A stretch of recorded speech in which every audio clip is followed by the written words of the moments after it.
Hello everyone. तो आज के सेशन में हम लोग बात करने वाले हैं about the TCA cycle. TCA cycle is also known as the tri carboxylic acid cycle, citric acid cycle और क्रेब्स साइकिल। ये बेसिकली एक बायोसिंथेटिक पाथवे है जिसमें हमें मिलता है दो product which is the NADH and FeDH2 और CO2, है ना। जैसे कि हमने जैसे ग्लाइकोलिसिस किया तो ग्लाइकोलिसिस में हमें ग्लूकोज से हमने पायरुवेट बनाया। देन इस पायरुवेट की जब हमने लिंक रिएक्शन करी तो we got the acetyl coenzyme A. अब एसिटाइल कोएंजाइम ए से हमें आगे के प्रोसेसेस के लिए कुछ प्रोडक्ट्स चाहिए और वी कैन से इस साइकिल के बाय प्रोडक्ट्स चाहिए which is NADH and FeDH2 जो कि इलेक्ट्रॉन कैरियर्स हैं, लाइक जिनसे कि ATP बनने में हेल्प मिलती है ना। तो बेसिकली क्रेब्स साइकिल की जो लोकेशन है वो होती है माइटोकॉन्ड्रिया का मैट्रिक्स, है ना।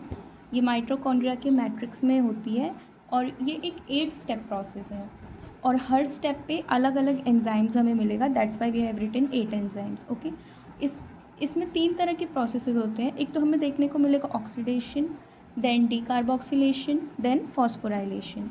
इसमें हमारा जो सबस्ट्रेट होता है that is the acetyl coenzyme A and oxaloacetate. Oxaloacetate is a 4 carbon compound and acetyl coenzyme A is a 2 carbon compound. दोनों मिलके एक 6 कार्बन कंपाउंड बनाते हैं जिसे हम कहते हैं सिट्रेट। ओके, तो that's why this cycle is also known as citric acid cycle. और इसके जो साइंटिस्ट ने जिन्होंने इस पाथवे को दिया था उनका नाम क्रेब था, तो उनके नाम पे भी इस साइकिल का नाम क्रेब साइकिल पड़ा। ओके, यहाँ पे सिट्रेट का अगर हम स्ट्रक्चर देखेंगे तो इसमें हमें 3 कार्बोक्सिलिक ग्रुप दिखेंगे। दैट्स वाई इसका नाम पड़ा है ट्राई कार्बोक्सिलिक एसिड साइकिल। तो अब हम पहले इसका एक ओवरव्यू लेंगे, देन हम आगे के स्टेप्स को अलग अलग फर्दर हम आगे की वीडियोस में पढ़ेंगे। तो सबसे पहले हमें पायरुवेट मिला है ग्लाइकोलिसिस से। ग्लाइकोलिसिस जब हमने करा तो एक ग्लूकोज से हमें मिलता है 2 पायरुवेट। ओके, एक ग्लूकोज से हमें मिलता है 2 पायरुवेट, राइट। अब उस 2 पायरुवेट की जब हमने लिंक रिएक्शन कराई तो हमें मिलता है एसिटाइल कोएंजाइम ए, है ना। एसिटाइल कोएंजाइम ए मिलता है हमें। अब उसी एसिटाइल कोएंजाइम ए को जब हम ऑक्जेलोएसीटेट के साथ इन प्रेजेंस ऑफ सिट्रेट सिंथेज, एक एंजाइम होता है सिट्रेट सिंथेज, तो ये एक कंपाउंड 6 कार्बन कंपाउंड बनाता है जिसे हम कहते हैं सिट्रेट। ओके, सिंथेज, यहाँ पे सिंथेज है तो यहाँ पे किसी भी ATP GTP की इसका इस्तेमाल, किसी भी तरह की एनर्जी का इस्तेमाल नहीं होगा। देन नेक्स्ट ये हमारा फर्स्ट स्टेप हो गया। देन ये हमारा फर्स्ट स्टेप हो गया जो ये इससे मिला, this was our first step. अब ये हमारा सेकंड स्टेप है। सेकंड स्टेप में इसका आइसोमराइजेशन होता है, सिट्रेट का आइसोसिट्रेट बनता है।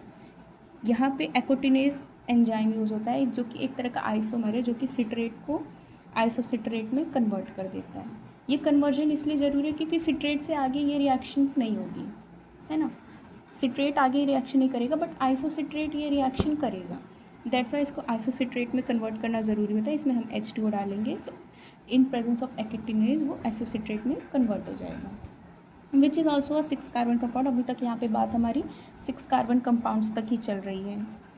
नेक्स्ट, अब यहाँ से हमारा एक CO2 बाहर चला जाता है ना। एक CO2 यहाँ से, और CO2 गया तो मतलब हमारा एक कार्बन लेके गया। तो हमारा यहाँ पे जो नेक्स्ट प्रोडक्ट हमारा अल्फ़ा कीटो ग्लूटारेट बनता है with it is a 5 carbon compound. ये बनता क्या, आइसोसिट्रेट डीहाइड्रोजिनेज। डीहाइड्रोजिनेज मतलब यहाँ पे रिमूवल ऑफ ऑक्सीजन हो रहा है, और रिमूवल ऑफ ऑक्सीजन है तो यहाँ पे इलेक्ट्रॉन को लेने के लिए भी कोई चाहिए, इलेक्ट्रॉन एक्सेप्टर चाहिए। तो यहाँ इलेक्ट्रॉन एक्सेप्टर के तौर पे NADH, जहाँ कहीं पे भी ऐसा होता है वहाँ पे एक इलेक्ट्रॉन एक्सेप्टर ज़रूर होगा, या तो वो NAD होगा, FeD होगा, कोई भी होगा लेकिन होगा ज़रूर। तो फिर ये हमारा अल्फ़ा कीटो ग्लूटारेट में बन गया in presence of isocitrate dehydrogenase. वे अब यहाँ पे हमारी एक CO2 भी यहाँ पे निकल गई है। ओके, अब ये फर्दर कन्वर्ट हो जाता है सक्सिनाइल कोएंजाइम ए में in presence of alpha keto glutarate dehydrogenase. Alpha keto glutarate dehydrogenase की एंजाइम की प्रेजेंस में यहाँ से एक और CO2 निकलता है, तो ये जो सक्सिनाइल कोएंजाइम ए है ये हमारा बन जाता है 4 कार्बन का कंपाउंड। 6 कार्बन आइसोसिट्रेट था, अल्फा कीटो ग्लूटारेट बन गया 5 कार्बन कंपाउंड, देन हमारा ये बन गया 4 कार्बन कंपाउंड। यहाँ पे भी NAD+ ने इलेक्ट्रॉन एक्सेप्ट करके NADH बन गया, जो कि फर्दर हमें आगे की रिएक्शंस में यूज़ करना है। तो हमारा इस रिएक्शन का बेसिकली हम इसके बाई प्रोडक्ट्स यूज़ करते हैं, जैसे कि हमें यहाँ पे NADH मिल गया, देन हमें यहाँ पे FADH आगे हम देखेंगे कि हमें कैसे मिलेगा, है ना। यहाँ से एक CO2 निकल गया, ओके। देन ये सक्सिनाइल कोएंजाइम में फर्दर कन्वर्ट हो जाता है सक्सिनेट में। सक्सिनेट अब यहाँ पर से कोई भी कार्बन अब कम नहीं होगा, क्योंकि ऑक्सोलोएसिटेट हमें जो लास्ट में मिला था that is also 4 carbon, 4 carbon plus 2 carbon is 6 carbon compound, okay. तो अब यहाँ से सक्सिनेट मिला इन presence of succinyl coenzyme synthetase. अब हमें सिंथेटेज से क्या पता चल रहा है, सिंथेज में हमें ATP नहीं देनी थी, बट यहाँ सिंथेटेज में हमने एनर्जी दी है इन फॉर्म ऑफ GTP। यहाँ पे हमने ATP नहीं बट GTP के फॉर्म में हमने एनर्जी ज़रूर दी है। यहाँ से कोएंजाइम A निकलेगा यहाँ से, ओके। यहाँ से एक कोएंजाइम A निकल जाएगा, ओके। ये जो कोएंजाइम A यहाँ था ये यहाँ से निकल जाएगा इन presence of succinyl coenzyme A synthetase में। देन सक्सिनेट फर्दर कन्वर्ट होगा फ्यूमरेट में। Fumarate is also 4 carbon compound in presence of succinate dehydrogenase. यहाँ पे डिहाइड्रोजिनेज एंजाइम आया, मतलब यहाँ पे एक इलेक्ट्रॉन एक्सेप्टर प्रेजेंट होना मस्ट है, तो FAD यहाँ पे कन्वर्ट हो गया FADH2 में, ओके।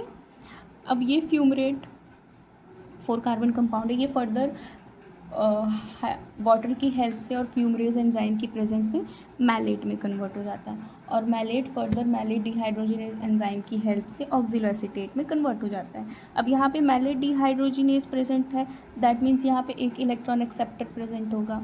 इलेक्ट्रॉन एक्सेप्टर यहाँ पे है NADH। तो अब ये ओवरऑल हम देखें तो ये हमारी 8 स्टेप प्रोसेस है। 1 2 3 4 5 6 7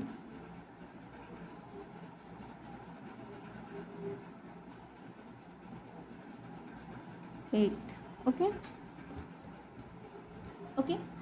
तो यहाँ पे 8 स्टेप, मतलब यहाँ पे 8 डिफरेंट एंजाइम यूज़ हो रहे हैं, सबका अपना काम है, दैट्स वाई इसके अलग अलग स्टेप बने हैं। तो अब हम देख लेते हैं, बेसिकली हमने देखना है कि हमें टोटल मिला क्या क्या है प्रोडक्ट में हमें मिला है 3 NADH plus 1 FADH2 plus 2 CO2 मिली है। और हमें ध्यान देने वाली बात यहाँ पे ये है कि ये जो CO2 है ना, ये CO2 हमारे ये कौन सा कार्बन है इस CO2 में? इस CO2 में हमारा एसिटाइल कोएंजाइम A का कार्बन है, ठीक है। एसिटाइल कोएंजाइम A का कार्बन है, मतलब यहाँ से फर्दर आगे इस स्टेप से जो कार्बन बचे हैं इस साइकिल में वो ऑक्सिलोएसिटेट के कार्बन है, क्योंकि ये जो 2 कार्बन निकले हैं CO2 के वो निकले हैं एसिटाइल कोएंजाइम A के कार्बन, क्योंकि एसिटाइल कोएंजाइम में एक 2 कार्बन कंपाउंड है और एक उसमें कोएंजाइम लगा हुआ है, कोएंजाइम उसके आगे फर्दर वाले स्टेप में निकल जाता है। तो मतलब यहाँ से हमें एसिटाइल कोएंजाइम में पूरा निकल जाता है इस साइकिल में, बट जो बचता है वो वापस रिपीट होता है, वो कार्बन होते हैं ऑक्सिलोएसिटेट के, ओके। तो अब हम कल इसका एक स्टेप ब्रेक डाउन करके पढ़ेंगे। आज का ये इतना ओवरव्यू था, okay. Thank you so much.